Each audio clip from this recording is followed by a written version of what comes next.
Assalamualaikum warahmatullahi wabarakatuh.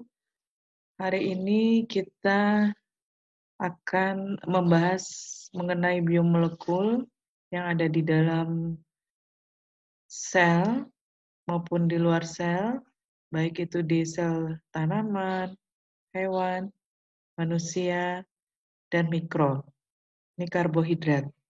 Ini ada foto-foto sumber-sumber karbohidrat yang bisa kita eh, ambil, yaitu dari ubi-ubian, kemudian dari eh, apa ini namanya ya, eh, satu bahan pangan yang memang bahan bakunya adalah karbohidrat ya. Sepertinya ini adalah eh, berbahan baku dari terigu, ya. Ini merupakan sumber karbohidrat.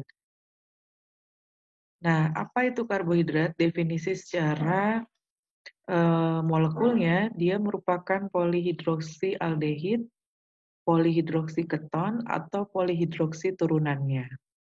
Jadi nanti kita lihat mana yang aldehid, mana yang keton. Karbohidrat dikatakan sebagai sumber energi utama dari makanan kita. Mengapa? Karena sel darah merah kita, sel otak itu sangat membutuhkan yang namanya glukosa. Oke, apalagi sel darah merah benar-benar hanya bisa memanfaatkan glukosa sebagai sumber energinya. Sedangkan otak dalam kondisi tertentu bisa memanfaatkan badan-badan keton. Kemudian karbohidrat komposisinya disusun atas unsur atom C, karbon, H, hidrogen, dan O, oksigen. Nah, karbohidrat itu bahasa umumnya orang suka mengatakan gula atau sakarida, ya. Tapi nanti setelah kuliah dengan Ibu, tidak lagi boleh berbicara gula darah, tetapi glukosa darah. Karena yang ada di darah gula itu adalah dalam bentuk glukosa. Karbohidrat itu dihasilkan oleh tumbuhan melalui fotosintesis.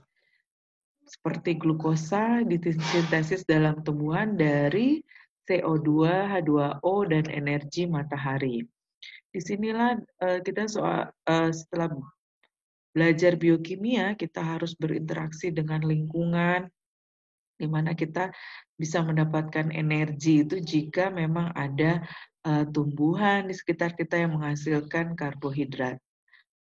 Jadi di sini ada bantuan energi matahari. Makanya kalau ada istilah dunia akan kiamat jika tidak ada matahari, atau mataharinya terbitnya sudah dari barat, tidak lagi dari timur, karena memang sumber kehidupan dari manusia dan hewan itu bergantung pada tanaman sebagai penghasil karbohidrat, dan tanaman bergantung sekali pada energi matahari untuk menghasilkan karbohidrat, karena dia akan merubah ramuan CO2 dan H2O menjadi glukosa.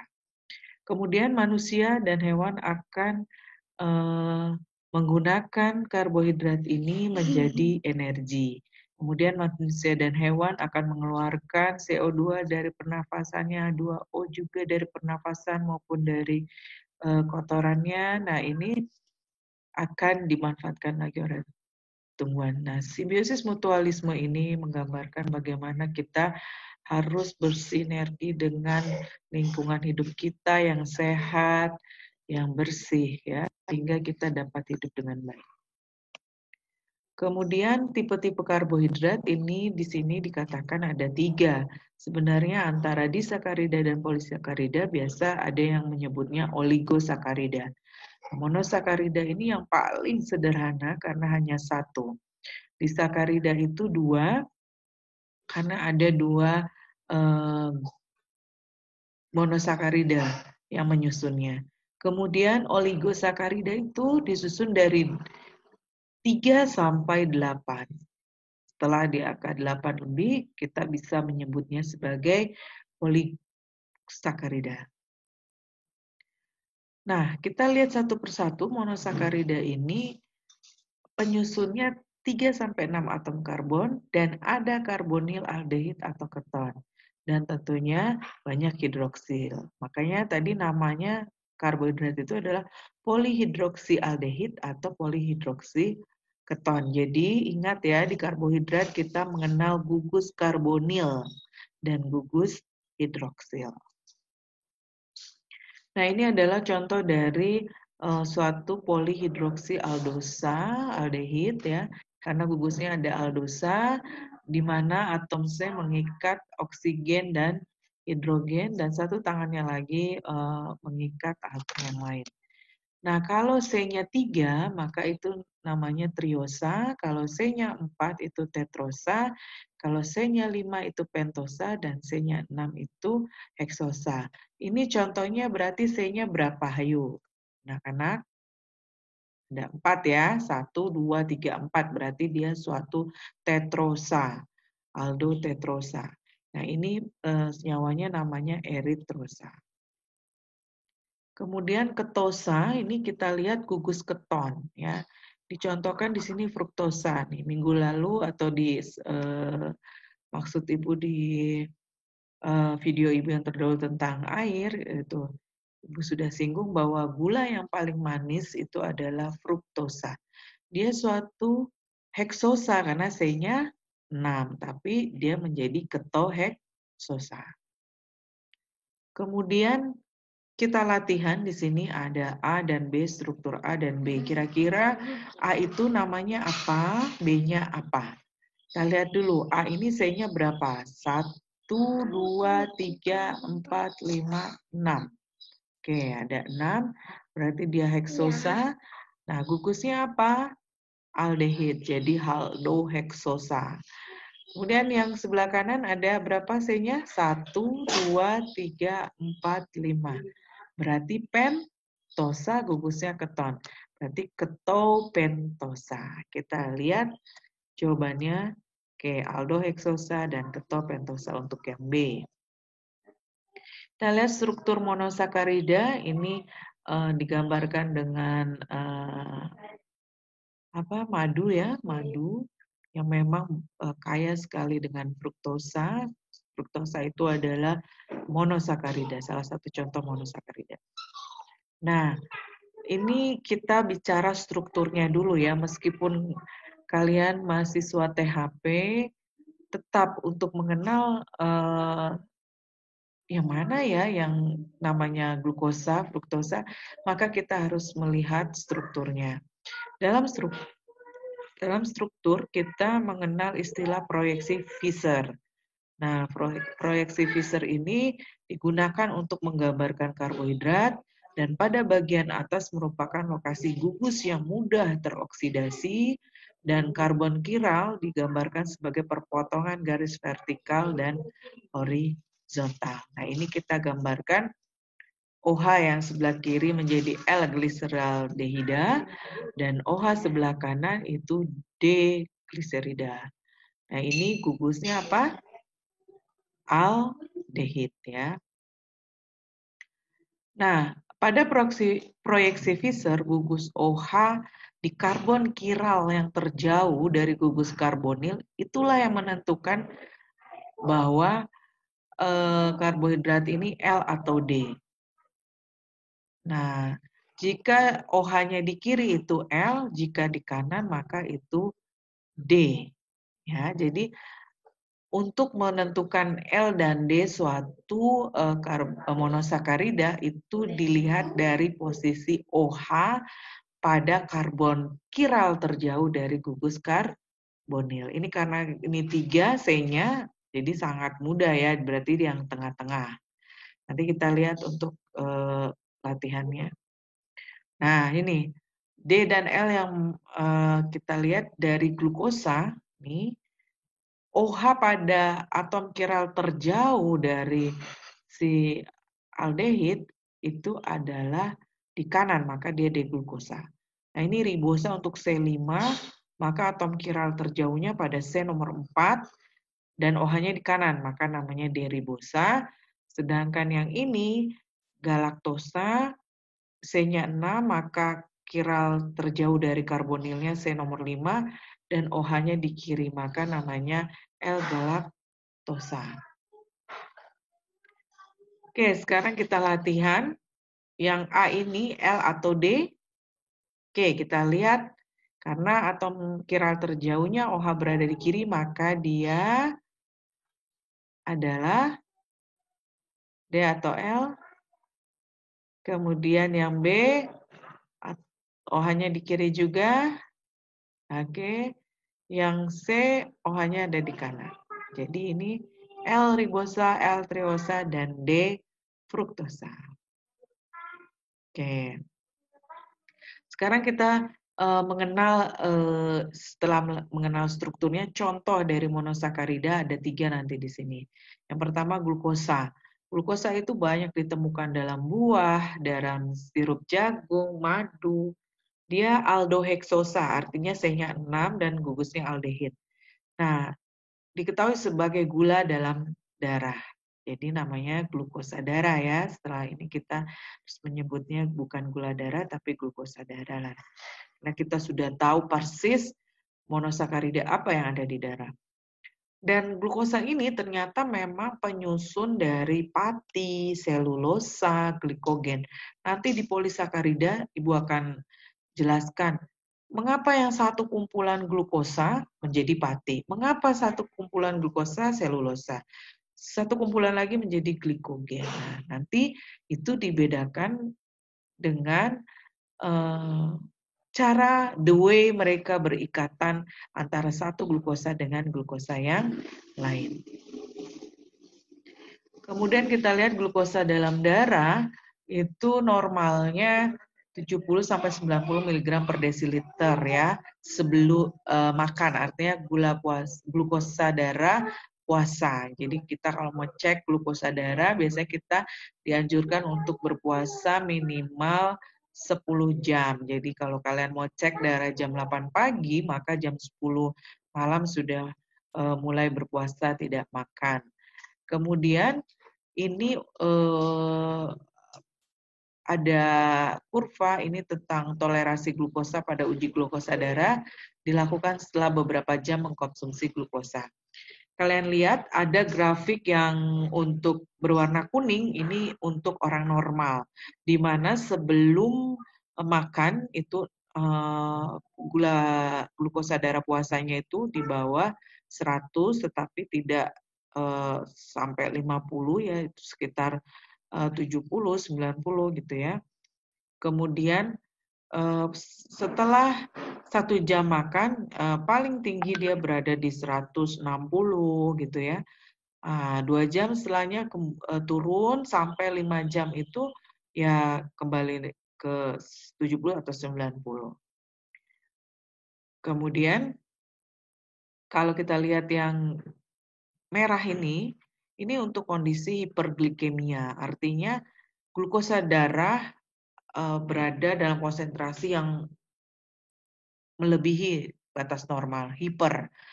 Nah, orang tersebut sebelum ketika puasa saja glukosa darahnya sudah berada di atas 120 ini. Kemudian sejam setelah makan bisa sampai 300.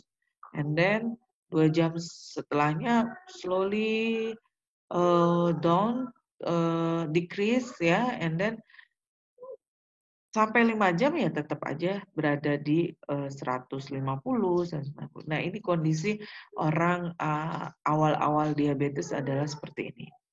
Kemudian hipoglikemia. Hipoglikemia ini menunjukkan bahwa seseorang ini sangat kekurangan glukosa di dalam darahnya. Gula puasa sebelum makannya aja hanya 50. Kemudian setelah makan baru menuju normal. Kemudian 2 jam sampai itu bahkan sampai. Nah, ini banyak diderita oleh misalkan orang kelainan sel-sel di pankreasnya atau istilahnya mengalami sel kanker pankreas, di mana kita tahu insulin itu sebagai hormon penurun kadar glukosa darah diproduksi berlebih di sana. Nah, ini banyak tokoh-tokoh dunia ternyata ya yang mengalami penyakit kanker pankreas. Untuk di luar negeri itu yang yang terkenal di dunia IT, Ibu lupa namanya. Kemudian kalau di Indonesia itu ada musisi sekaligus seorang bisnismen, itu juga mengalami itu. Tapi yang di Indonesia dia melakukan cangkok pankreas, bagian pankreas dari putrinya. Sedangkan yang tokoh dunia itu karena hubungan tidak baik dengan anaknya, maka dia tidak mau menerima, padahal anaknya berniat untuk melakukan pemberian organ, sebagian organ untuk pemulihan ayahnya. Nah, kalau hiperglikemia tadi ya orang-orang yang awal dari diabetes. Kemudian ada fruktosa. Fruktosa ini banyak ditemukan dalam buah dan madu, ya. Jadi karbohidrat yang paling manis. Ya. Dikatakan jika ingin anaknya dikatakan paling manis, beri nama fruktosa. Dan di dalam tubuh fruktosa ini bisa diubah menjadi glukosa. Nah ini strukturnya. Dia keton, C-nya 6. Ya, 1, 2, 3, 4, 5, 6. Oke, berarti secara atom chiral terakhir ada di kanan, berarti ini D, fruktosa. Kemudian, monosakarida yang ketiga adalah galaktosa. Galaktosa ini adalah aldoheksosa, sama dengan glukosa. Jadi bedanya di mana? Nah, nanti kalian lihat bahwa pada glukosa di C nomor 4-nya OH-nya ada di kanan. Itu jadi glukosa. Ini di kiri, makanya jadi galaktosa. Jadi subhanallah ya, hanya satu posisi OH ditukar, maka dia menjadi molekul yang berbeda.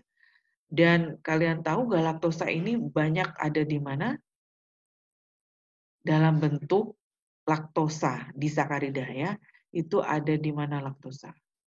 Ada di susu ya. Dia spesifik gula yang ada di susu itu namanya laktosa. Makanya kalau ada orang mengatakan susu kedelai, orang FAPET itu Fakultas Peternakan akan marah.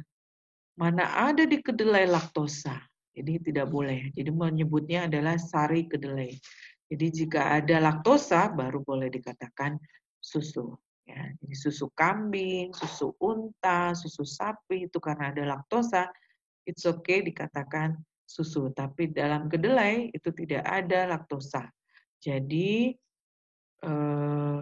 namanya adalah sari kedelai. Nah, karena ini pada atom chiral terjauhnya di C5, OH-nya ada di kanan, maka dia namanya D-galaktosa. Nah, ini untuk gambar D-fruktosa, kalian bisa oret-oret latihan sendiri ya. Kemudian kita mengenal struktur siklik. Tadi kan kalau Fischer itu tidak siklik ya, lurus. Nah, ini kita melihat bagaimana suatu monosakarida dibuat siklik. Oke, kita belajar di sini. Yang kiri itu 1, 2, 3, 4, 5. Nanti di atasnya 6. Nah, yang ini 1, 2, 3, 4, 5. Jadi ada yang 5 karbonnya seperti ini, nanti sikliknya yang 6 seperti ini. Nah, bagaimana menggambarkan siklik untuk glukosa? Pertama kita gambar dulu struktur glukosa secara rantai lurus. Ya, oke. C nomor 4-nya cek, OH-nya dari mana? Kanan. Oke, ini glukosa bukan galaktosa.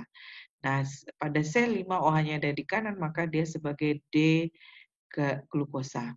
Kemudian kita putar 180 derajat sehingga dia horizontal, tadinya vertikal, maka terlihat C nomor 1-nya pada karbonil ada di kanan. Kemudian setelah itu dilakukan pelipatan, ya. Jadi ikatkan C nomor 5 ke C nomor 1 melalui oksigennya.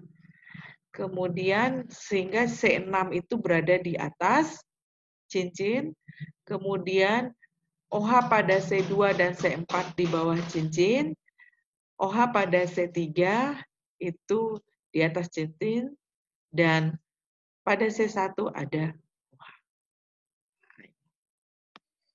Kemudian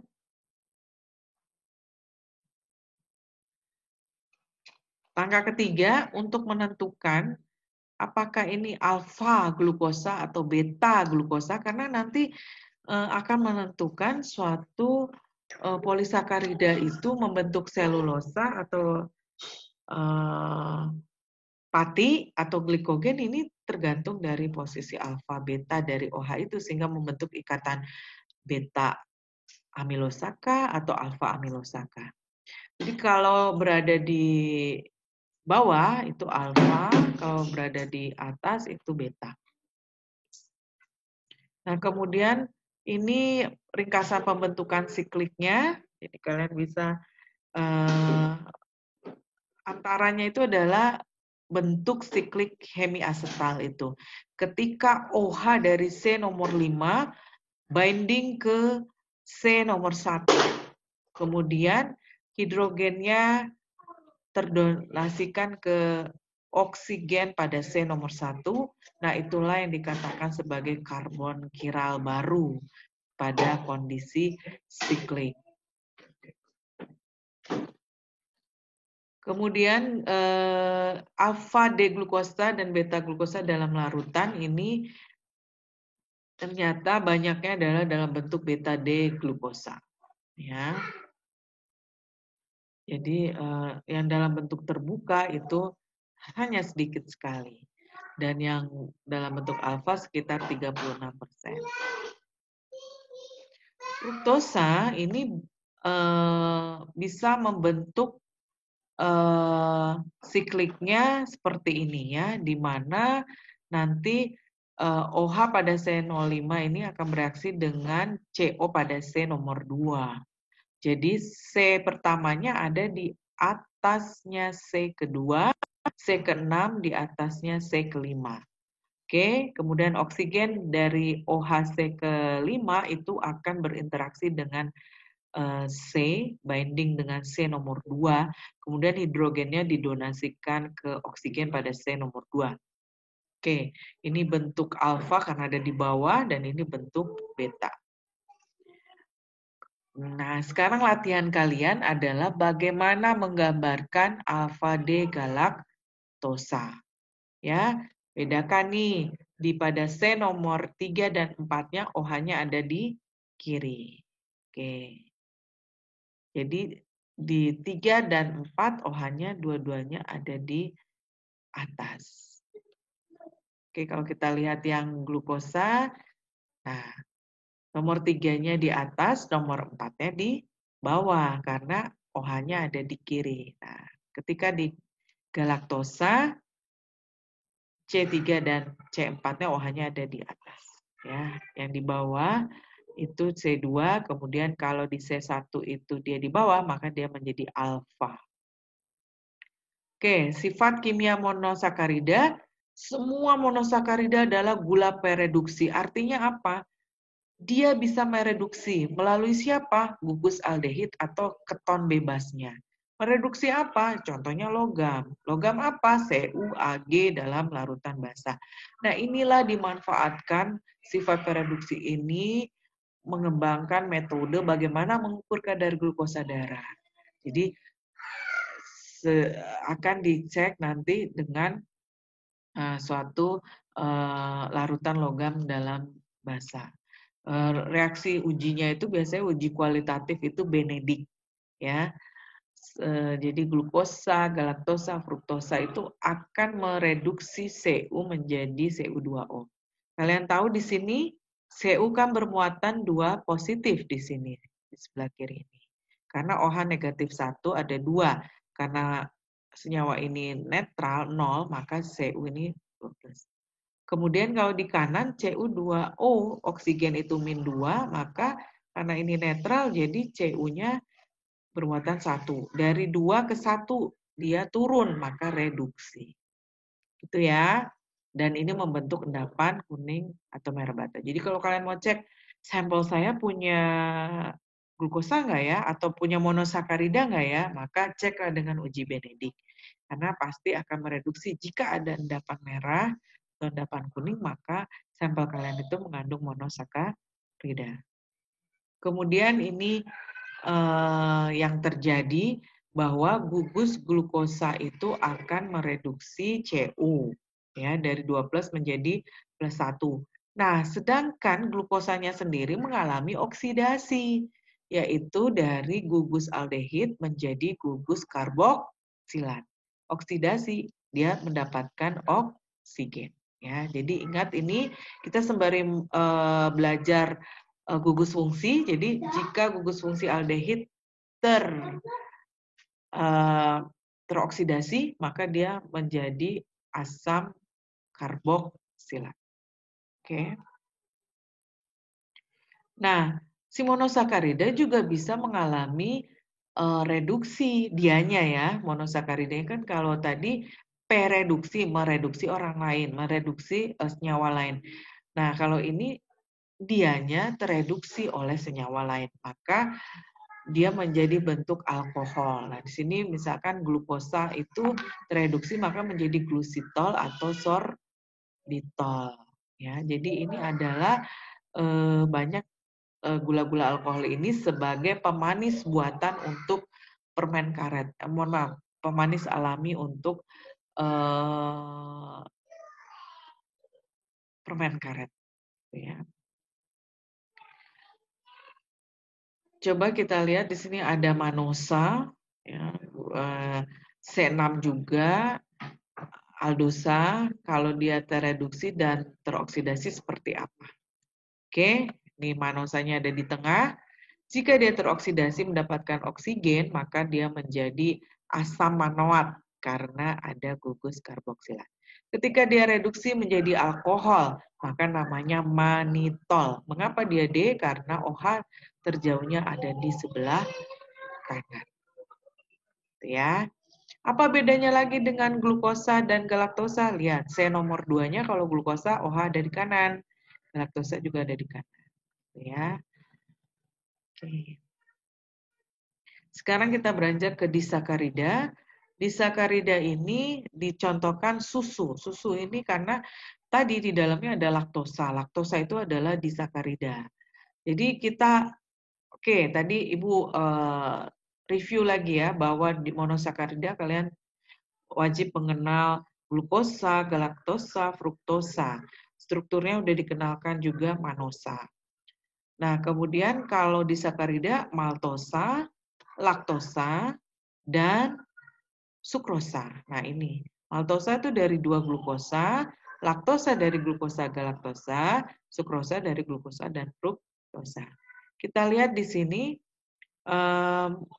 dikatakan sebagai malt sugar maltosa ini. Jadi sebenarnya dia dihasilkan dari hidrolisis pati, ya, nggak sampai ujung maka dia bisa sampai disakarida itu namanya maltosa. Kemudian bisa juga dalam bentuk alfa dan beta. Nah ini dia, jadi 2 glukosa bergabung maka dia akan melepaskan air. Nah ini menjadi maltosa. Nah kalau dia berikatannya dengan alfa, posisi OH chiral ya, maka dia menjadi alfa 1,4. Karena ini kan nomor 1 kan, ini nomor 4. Dan tetap masih ada OH yang chiral. Artinya ini ada gugus yang bisa mereduksi senyawa lain. Jadi beberapa disakarida memang sebagai gula pereduksi dengan syarat ini. Ada OH, alfa OH, ada gugus aldehid yang memang masih bebas. Laktosa, nah ini tadi antara galaktosa dan glukosa, dia ikatannya juga beta karena posisi 1 ini, jadi beta 1,4 glikosida, banyak di susu.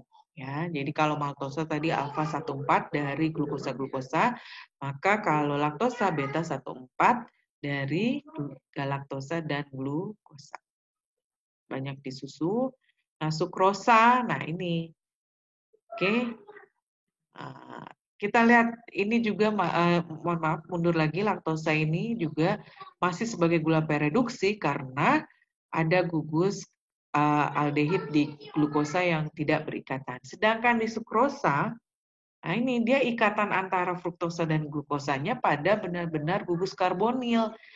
C nomor 1 dari aldehid glukosa dan C nomor 2 keton dari fruktosa. Sehingga sukrosa ini bukanlah gula pereduksi karena dia tidak memiliki gugus aldehid atau keton bebas. Gugusnya sudah berikatan membentuk fruktosa.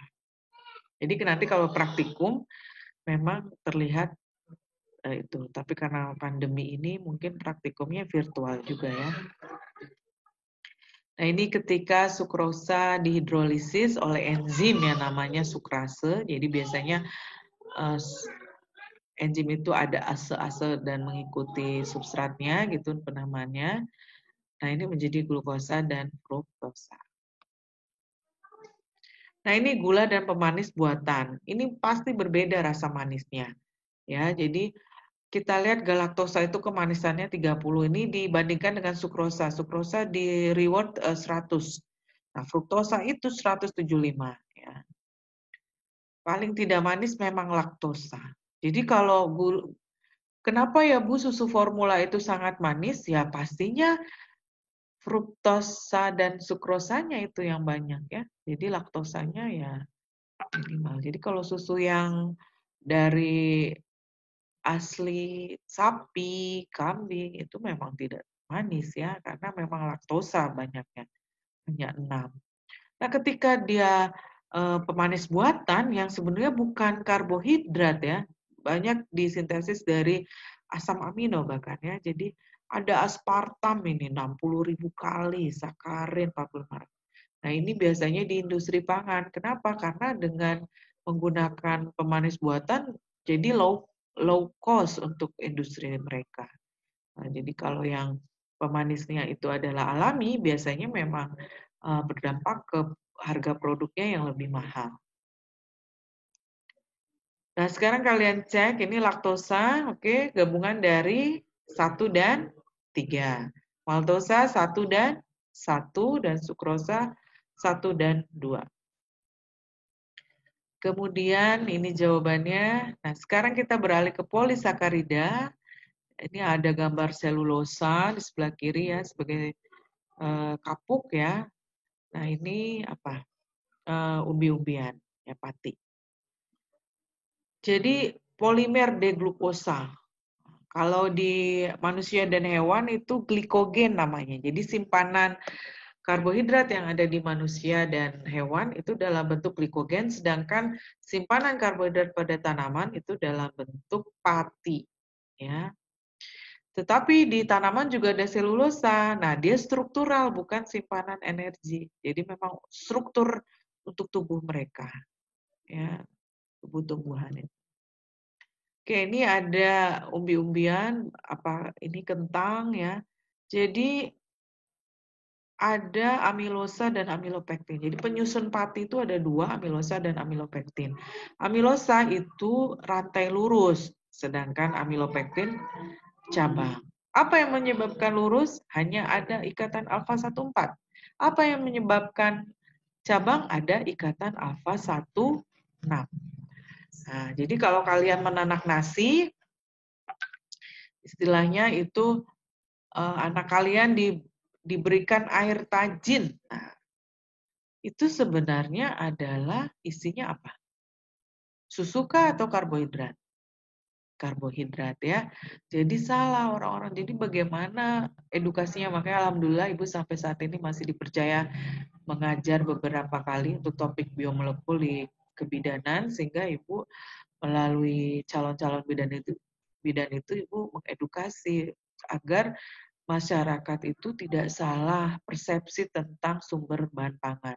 Kayak tadi, untuk nggak bisa beli susu, jadi ganti susu kedelai. Padahal untuk penyusun membran sel otak sangat dibutuhkan galaktosa, tapi mereka mengatakan pakai susu kedelai bisa. Nah, di susu kedelai nggak ada laktosa, berarti nggak ada galaktosanya. Bagaimana mau menyusun membran sel otak? Bagaimana mau cerdas anaknya?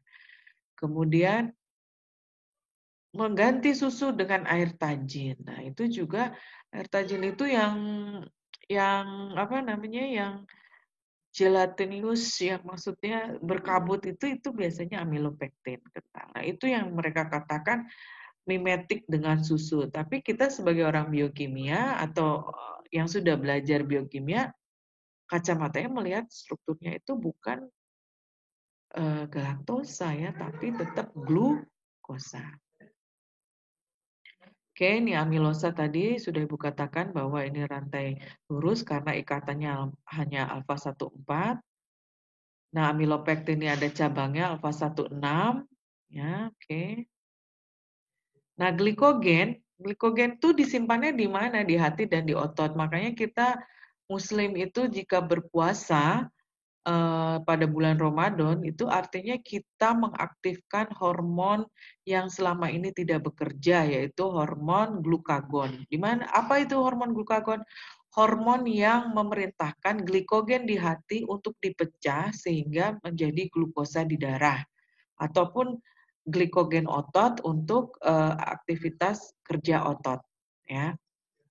Nah, kalau kita tidak berpuasa, yang kerja tuh insulin terus karena kita makan, habis itu banyak di darah. Nah, insulin pergi jalan-jalan ke hati dan ke otot, ayo masukkan glukosa. Nah, ketika kita berpuasa, maka insulin beristirahat. Jadi yang bekerja adalah glukagon. Jadi alangkah baiknya selain kita berpuasa Ramadan 1 bulan dalam 1 tahun, di hari-hari kita mempuasakan insulin lah, mengistirahatkan insulin, kemudian glukagonnya kita aktifkan kembali. Selulosa, ini selulosa sama dengan glikogen, dengan amilosa, amilopektin gitu ya. Itu dari glukosa, hanya ikatannya berbeda, beta 14. Makanya kita tidak pernah saingan dengan kambing, dengan sapi untuk mengambil selulosa sebagai makanannya. Jadi kalau kita manusia nggak punya enzim beta amilase, yang punya hanya kambing, sapi yang ada di rumennya. Rumen itu ada mikrob yang menghasilkan beta amilase, sehingga jika mereka makan rumput-rumputan itu bisa dipotong-potong menjadi glukosa. Jadi ya subhanallah ya, bahwa Allah benar-benar sudah menciptakan makhluknya dengan kamu makannya yang ini, kamu makannya yang itu. Jadi coba kalau kita sama, kita pasti kalah berebutan dengan yang namanya sapi, kambing gitu ya. Nah, ini sekarang A itu adalah selulosa, B itu amilosa amilopektin, C itu glikogen.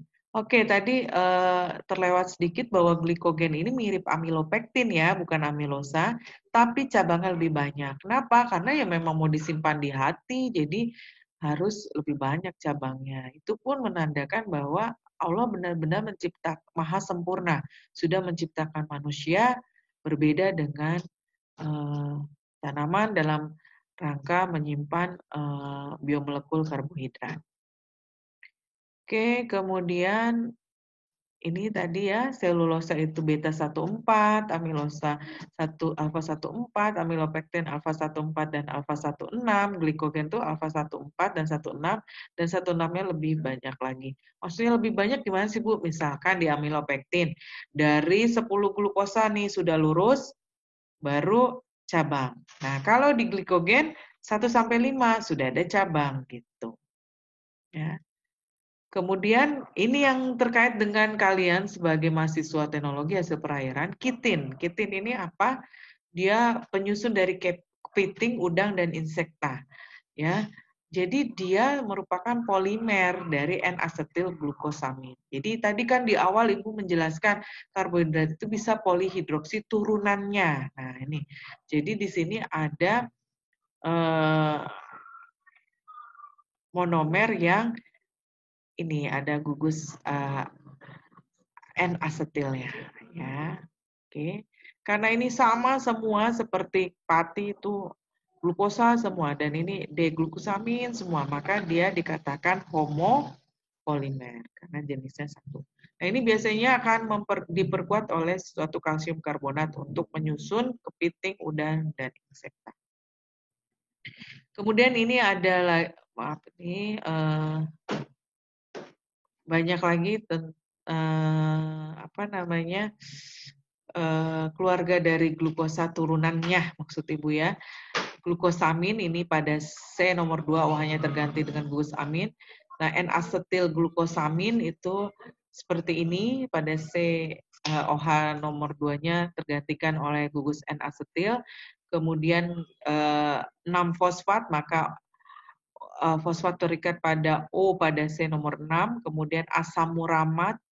Nah, ini asam muramat. Ini ada amin pada C nomor 2, kemudian pada C nomor 3 nanti alkilnya, dan N-asetil muramat asid. Nah, ini pada C2-nya ada N-asetil, kemudian pada C3-nya ada alkil. Mohon maaf, bukan alkil, tapi gugus ini, muramat ini ya. Jadi karboksilat. Oke. Kemudian dari golongan yang ada aminonya, galaktosamin ada, manosamin ada, kemudian ini ada fukosa, ini ternyata ada deoksi. Nah, pada C nomor 2 nggak ada oksigennya. Ini ada contoh fukosa, yang ini adalah rhamnosa. Kemudian ada juga asam sialat. Nah, asam sialat ini N-asetil muramat acid. Nah, ini pada C nomor 1-nya ada karboksilat, asam sialat, ya. Dan ada N-asetil pada OHC nomor 5-nya, ya. Kemudian muramatnya ini pada C nomor 6, ya. Oke, ini 1, 2, 3, 4, 5, 6. Kemudian ini ada galaktorunat, glukonat, dan gluconolacton. Ya.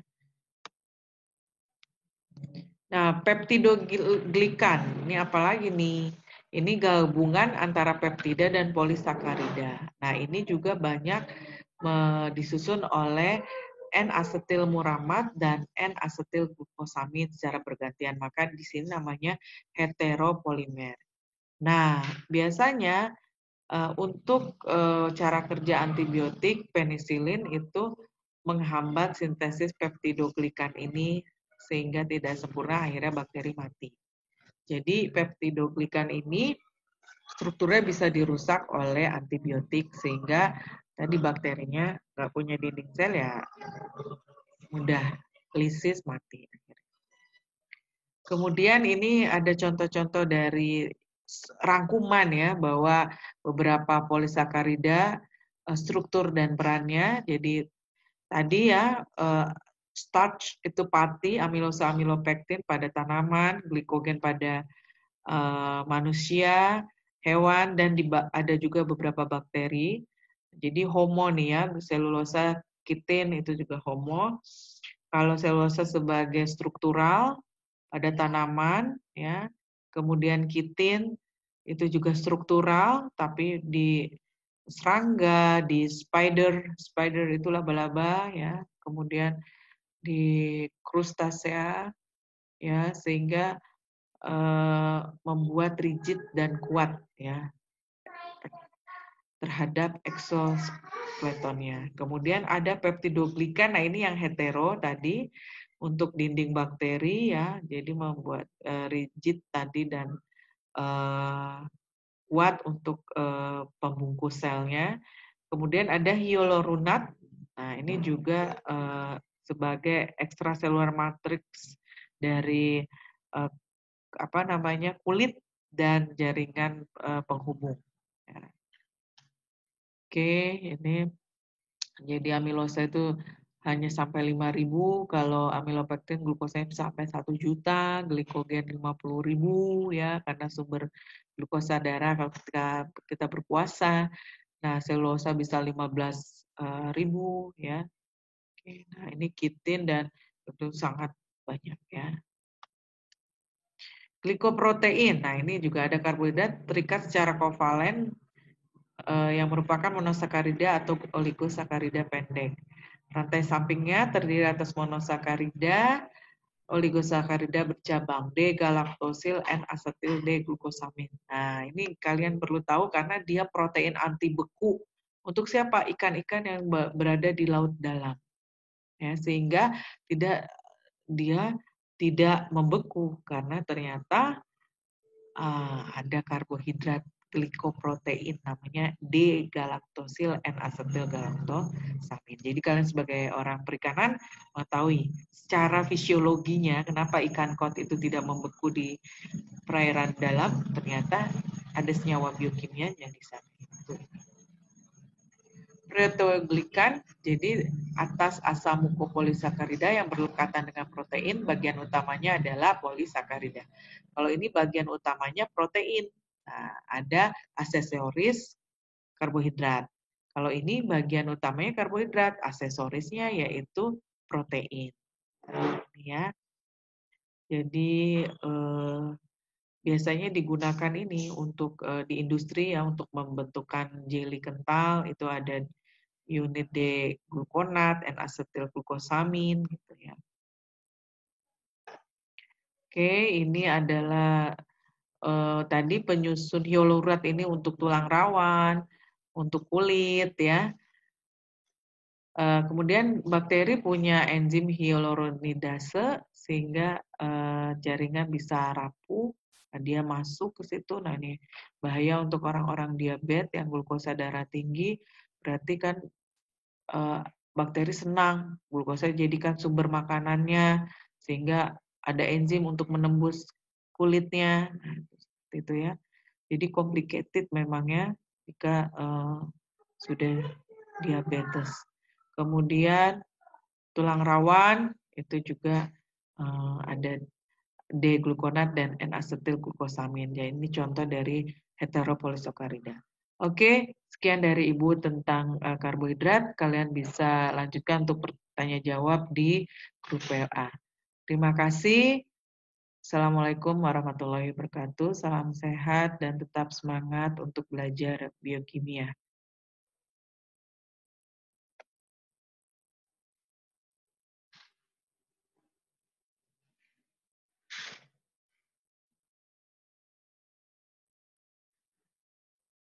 Di mana ya, Pak?